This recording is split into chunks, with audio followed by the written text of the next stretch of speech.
so this patient is starting her phase 2 of her rehab today. And so we're gonna start with some passive stretching. So I'm gonna have the patient lay supine on the table. Go ahead and lay back for me. And so I want her to slide to the edge of the table so that her shoulder's hanging over the edge. Okay, so we're gonna start with just flexion. And so obviously like this patient in my scenario doesn't have full range of motion yet. She's almost there, but we're gonna go to her end range. And so we'll pull her up into our abduction. And we're gonna hold each of these for about 20 seconds.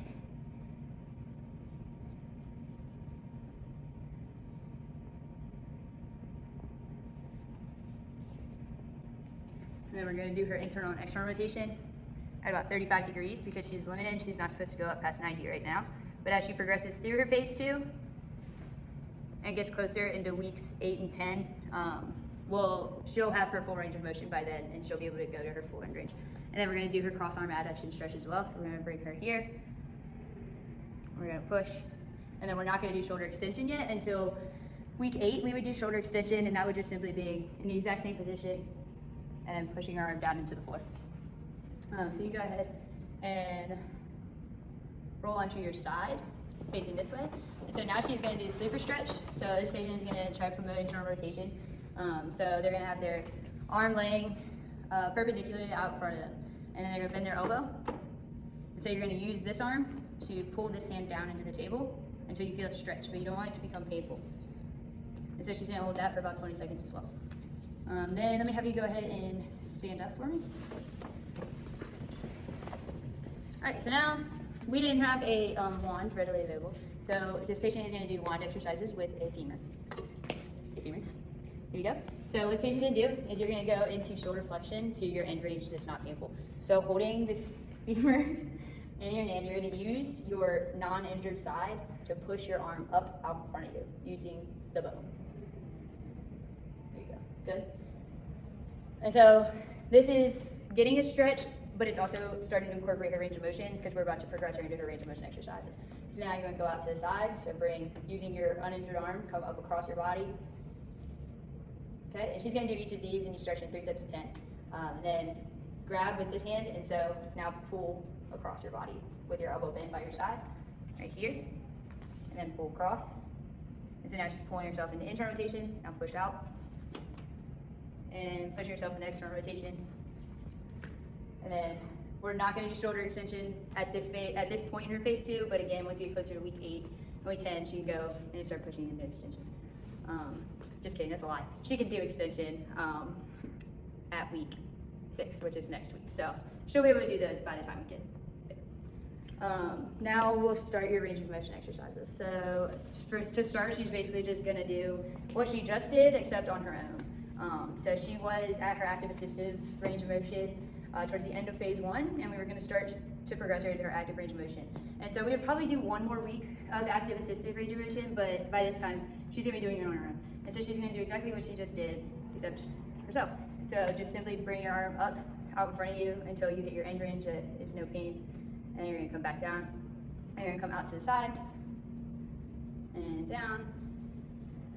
And then if you come right here at your side, I want you to just bring your arm in, bring your arm out. Okay. Then I want you to do it not quite at 90, bring your arm down a little bit, right here. All right, now do that again, right here. There you go. Okay, so again, she's starting to introduce that motion into scaption so that we can start to incorporate her forward elevation work. So now I want to incorporate some rhythmic stabilization into her exercise protocol. So I'm gonna have her lay on her back.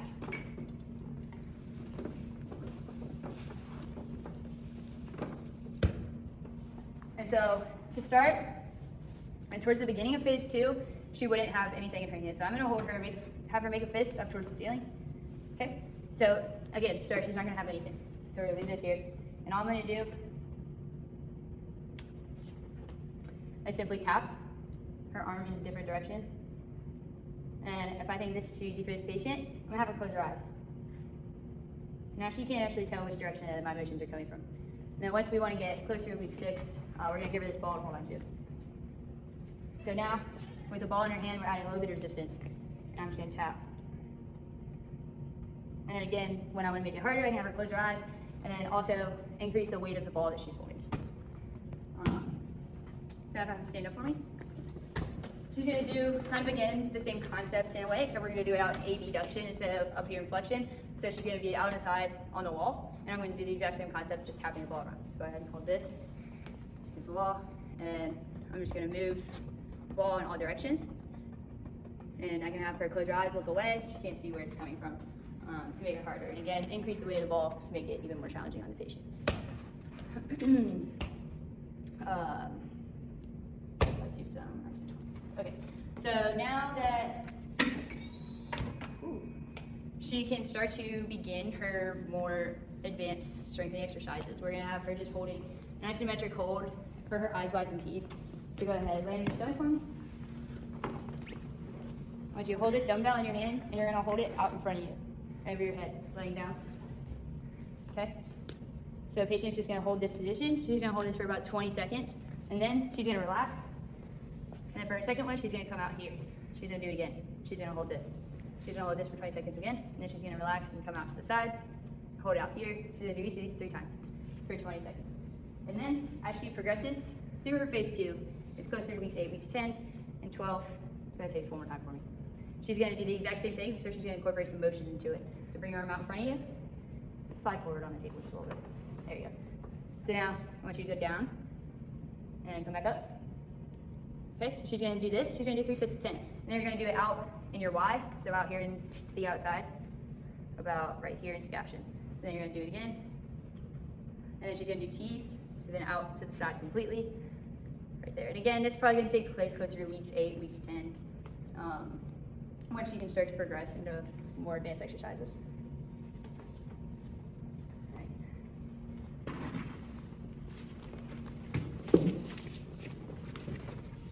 So now what you're going to do is your patient's going to do scapular retractions with a resistance band. I have a hair on me. Okay. So you're going to hold this. You're going to keep your elbows tucked in by your side. Maybe you do your palms up. And now you're going to make sure that you're engaging your core, so kind of draw your belly button back towards your spine. Keep your shoulders back. And now I want you to, using your scapulas, like you're squeezing a ball in between them, bring your arms out to the side. Good. So she's doing it slow and controlled. If you want, you can take 2 seconds to get out. So go 1, 2, and then come back in for 2 seconds. This resistance band is obviously this is probably too much for her at this phase. She'd probably be closer on the green or the yellow. But again, as we would progress through, she would increase the resistance band that she's using. All right. So now the patient's going to be doing some shoulder isometrics. So we're going to have her with abduction. She's going to stand up against the wall, and you're just going to push into the wall as hard as you can without any pain. And there's actually no movement of your arm. You're simply just pushing into it. And then you're going to face this way. You're going to do it to the front, like you're going into flexion. And you can do it from here to go into extension, and internal rotation and external rotation. And so she's going to stay on this side wall and do it with that arm and push. And so you want to make sure that she's not doing it, but make sure that she's not pushing into the wall with her body, because a lot of patients, when they haven't had a muscle contraction like this in a while, they don't actually know what it feels like to be pushing their arm out rather than just pushing their arm into the wall. So you want to ensure that they're actually getting the shoulder motion of the abduction. And so then you can face that way, and she'll do flexion, and then do internal or external rotation where you were, face that way, push out, and then face this way with your left arm. Okay, or your right arm, that works too. And then so she's pushing into internal rotation from this way. But the important thing is that she's doing isometrics, not actually making any movement or change the length of the muscle. Okay, so now we're gonna start to incorporate some core stabilization into her exercises. So from here, I want you to make sure you're keeping your core engaged, not arching your back. So then you're gonna extend your left arm out in front of you while extending your right arm or your right leg behind you. So you're gonna do opposite arm to opposite leg. So straight completely out. There you go. And so she's gonna do 3 sets of 10 for each side. And the patient, it's up to the patient's,